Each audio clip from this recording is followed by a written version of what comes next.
Ici l'évangéliste Mario Massicotte qui vous souhaite la bienvenue à l'enregistrement de cette vidéo aujourd'hui concernant les actualités prophétiques. Bien, on peut dire que les dernières semaines que nous avons vécues ont été riches en accomplissements prophétiques puisque, en effet, plusieurs événements prophétiques ont été accomplis. Ce que je veux dire, c'est qu'il y a quelques semaines à peine, au début du mois de juillet, en fait, le premier ministre israélien Benjamin Netanyahu, encore une fois, est venu visiter le président américain à Washington et ensemble, ils ont discuté de différents sujets. Ils ont parlé, bien sûr, de la bande de Gaza, parce que, bien sûr, ce n'est pas réglé encore ce problème dans la bande de Gaza. Et au moment où on fait cet enregistrement, il semble que c'est pire que jamais avec cette famine qui perdure chez la population en général de la bande de Gaza. Et le premier ministre israélien qui récemment a décidé d'y aller davantage, d'y aller à fond pour vraiment se débarrasser du Hamas et reprendre le contrôle de ce territoire qu'on appelle la bande de Gaza.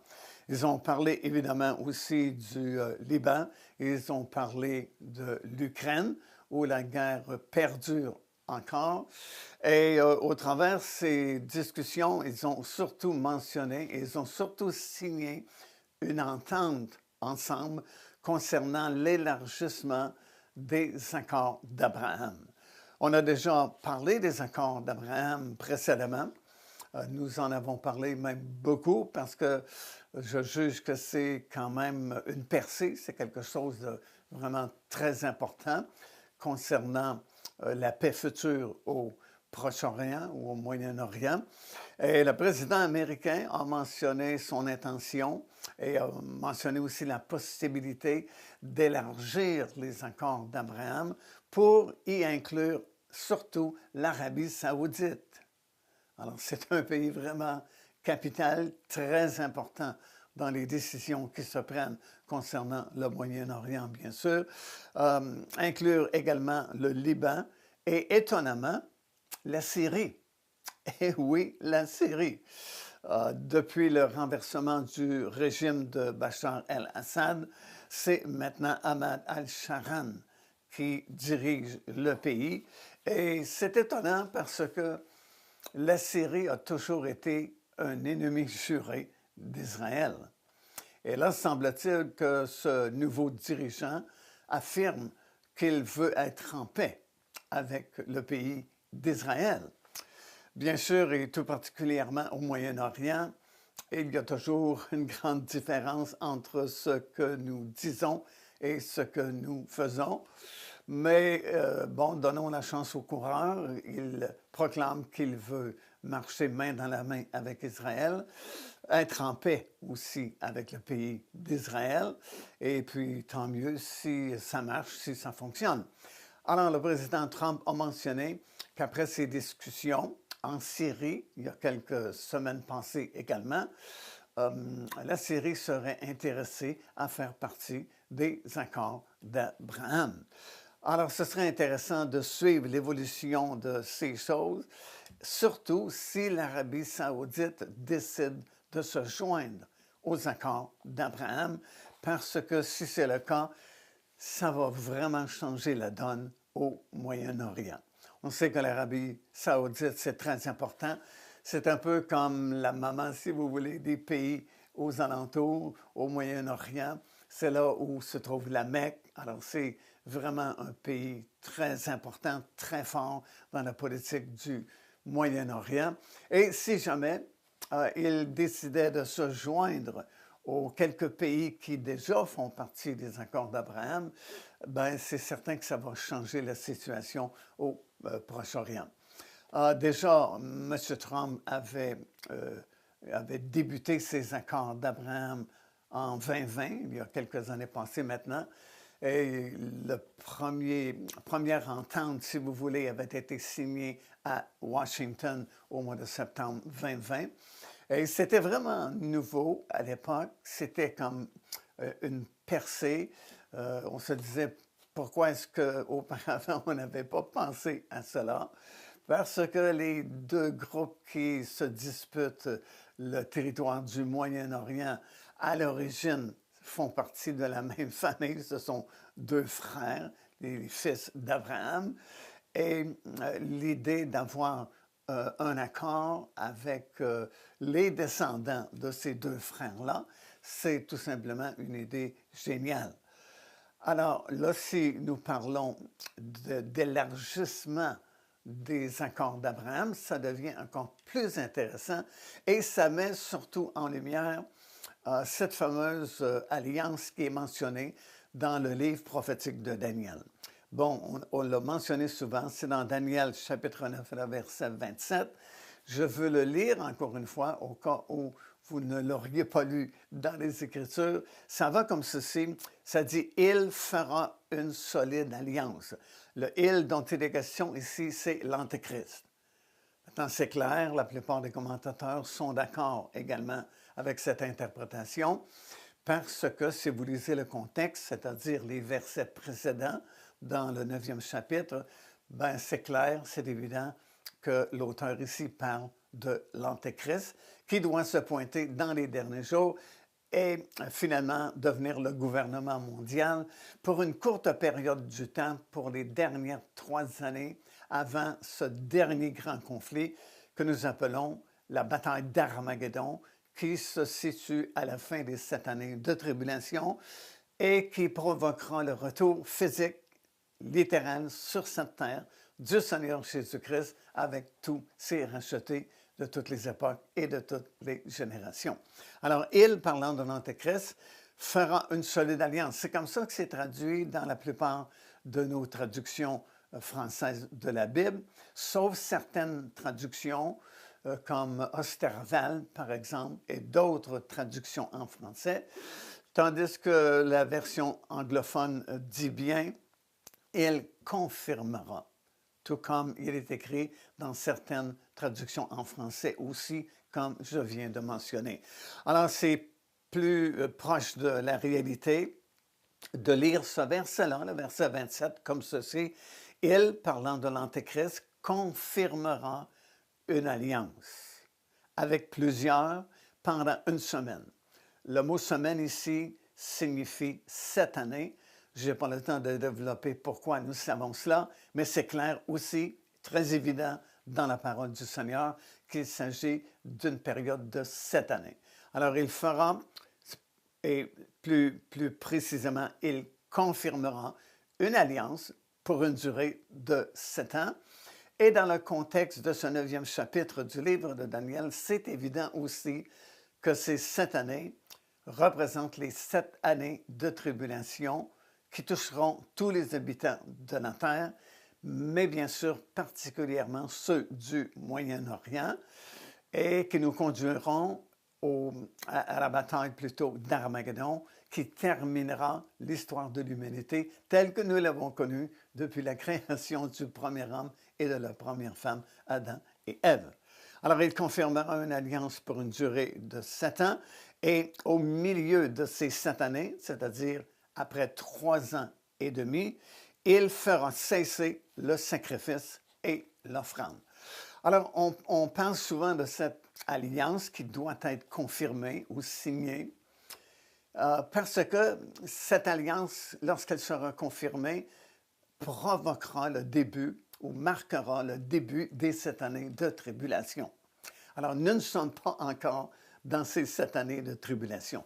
Je sais que sur Internet, il y a différentes personnes qui nous annoncent que nous sommes déjà dans ces 7 années de tribulation et que les jugements de Dieu ont commencé à s'abattre sur la planète, sur la Terre. Mais c'est vraiment impossible, selon la Bible, parce que ça va prendre cette confirmation de cette alliance pour débuter la série de ces 7 années de tribulation mondiale. Alors, aussi longtemps que cette alliance n'est pas confirmée, n'est pas signée, ben, les 7 années de tribulation ne sont pas commencées. Alors, au moment où on fait cet enregistrement, ben, il n'y a pas de confirmation d'une alliance pour une durée de 7 ans, Conséquemment, nous ne sommes pas encore rendus au début de ces 7 années de tribulation. Cependant, nous sommes évidemment de plus en plus proches. Et lorsque nous parlons, par exemple, d'élargissement de ces accords d'Abraham, ben, ça veut dire que nous sommes vraiment très proches. Parce que si vous lisez ce 27e verset du chapitre 9 de Daniel, on parle d'une alliance qui se fera avec plusieurs. Et on suppose que ça signifie plusieurs pays arabes, comme la mission des accords d'Abraham, qui est de justement rallier le plus grand nombre de pays arabes qui signeront une entente de paix et de sécurité et de sûreté avec Israël. Nous pensons vraiment que c'est une alliance de paix pour plusieurs raisons. Premièrement, parce que la parole de Dieu nous enseigne qu'il doit y avoir une fausse paix qui soit établie avant le début des 7 années de tribulation. C'est dans l'Épître de Paul aux Thessaloniciens qu'il est écrit que lorsque les hommes diront paix et sûreté ou sécurité, une ruine soudaine fondra sur eux et ils n'y échapperont point. Alors, pour que le monde crie paix et sécurité, ben, il faut qu'il y ait quelque chose qui soit arrivé, une espèce d'alliance, d'entente mondiale, où on met de côté les armes et puis on signe des traités de paix. D'ailleurs, dès le début des 7 années de tribulation, ça sera marqué par la guerre de l'Antéchrist, comme nous l'appelons, parce que peu de temps après cette entente de paix, l'Antéchrist lui-même partira à la conquête mondiale. Bien sûr, ça ne lui réussira pas immédiatement, puisque ça prendra encore 3 ans et demi avant qu'il puisse atteindre son but de devenir le gouvernement mondial. Mais déjà, il part pour vaincre, il part en conquête. C'est lui qui est monté sur un cheval blanc dans le 6e chapitre du livre de l'Apocalypse, accompagné de 3 autres cavaliers. Et la description de ces 4 cavaliers, ben, c'est une description de famine, de guerre, de mortalité. Alors, nous savons que c'est la guerre de l'Antéchrist pour s'emparer du contrôle mondial. Et un de ces 4 cavaliers, il est décrit comme celui qui enlève la paix de la terre. Alors, pour qu'il puisse enlever la paix de la terre, il faut naturellement qu'il y ait eu une entente de paix préalablement. Alors, c'est pourquoi nous pensons fortement que cette alliance mentionnée dans Daniel chapitre 9, le verset 27, c'est dans le but de paix et de prospérité, d'ailleurs comme on l'annonce, afin qu'il y ait la prospérité, de la paix, de la tranquillité pour le Moyen-Orient. Maintenant, je sais qu'il y en a d'autres qui enseignent que cette alliance, c'est l'alliance plutôt que Dieu avait donnée à Moïse sur le sommet du Sinaï et que nous appelons communément l'Ancienne Alliance ou l'Ancien Testament, cette alliance que Dieu avait conclue avec Israël à l'époque. Maintenant, puisque Jésus est venu, il a conclu une nouvelle alliance. Et vous voyez la différence entre les 2 alliances, entre l'Ancien Testament et le Nouveau Testament, qui est clairement définie dans les Écritures et qui s'appelle justement l'Ancienne Alliance et la Nouvelle Alliance en Jésus-Christ, une alliance de sang qui nous procure le pardon, la paix et le salut et le pardon de nos péchés. Alors certains disent qu'il va confirmer l'Ancienne Alliance et va permettre la construction d'un temple et qu'il y ait un réveil parmi le peuple juif. Ben, c'est peut-être possible, mais je pense beaucoup plus du côté d'une paix et d'une sécurité parce que ça semble beaucoup plus clair dans la parole du Seigneur, comme je viens de vous expliquer. Alors, de plus, ce que nous remarquons récemment, et ça aussi c'est vraiment étonnant, et c'est toujours étonnant de voir que certaines prophéties, quelquefois, ça prend des milliers d'années avant qu'elles s'accomplissent. Mais lorsque le temps approche, c'est comme s'il y a un vent nouveau qui souffle sur la planète et qui met en place des situations et qui permet que la mentalité des gens même soit changée afin que ces prophéties soient accomplies. Et c'est ce que nous remarquons soudainement alors qu'il y a un groupe de imams. Les imams, ce sont des dirigeants du monde arabe, tout particulièrement du côté chiite, alors que ce sont des successeurs spirituels de Mahomet, qui se sont réunis et qui ont visité pour la première fois Israël il y a quelques semaines à peine. Et écoutez bien ce qu'ils ont dit. Ils ont déclaré qu'ils ressentaient que le temps était venu pour faire la paix et s'unir avec Israël dans le but de cesser les conflits et faire prospérer le Moyen-Orient. Vous lisez ça dans nos journaux, dans nos actualités sur Internet. Ils disent que le temps est venu pour une coopération nouvelle, écoutez bien, pour la réconciliation entre Isaac et Ésaü. Wow, ça nous ramène à l'origine des deux frères qui se sont disputés, ont créé tous ces conflits qui perdurent jusqu'à nos jours. Et voilà un groupe d'imams qui faisaient d'Israël et qui dit le temps est venu de se réconcilier, faire la réconciliation entre Isaac et Ésaü. Ben, c'est quand même étrange de voir ces choses. Ils ont été vraiment critiqués par d'autres compatriotes de leur pays, de leur région, parce qu'ils ont fait cela.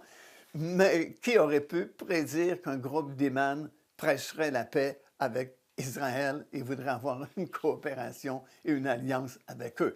Alors, ça s'inscrit dans le contexte des accords d'Abraham, de la possibilité d'avoir une paix et une sécurité qui sera une fausse paix, une fausse sécurité, puisque ça permettra tout simplement l'émergence de l'Antéchrist qui brisera cette alliance, comme je viens de vous lire dans Daniel 9, 27, et qui provoquera surtout le début de ces 7 années de tribulation. Alors, c'était un mois très chargé. En plus, en Israël, on a immolé une génisse rousse qui était disqualifiée, c'est-à-dire qu'il y avait certains poils blancs qui étaient apparus sur son corps et elle était disqualifiée, comme une pratique pour la véritable cérémonie qui se fera bientôt selon eux. Alors, un mois très mouvementé, et ça nous prouve une fois de plus que nous sommes dans des temps prophétiques vraiment très sérieux, et ça prouve que Jésus revient bientôt. Je vais continuer dans une deuxième vidéo que nous allons produire d'ici quelques jours, parce qu'il y a encore d'autres événements qui se produisent et qui nous pointent vers la réalisation de toutes ces dernières prophéties avant le retour de notre Seigneur.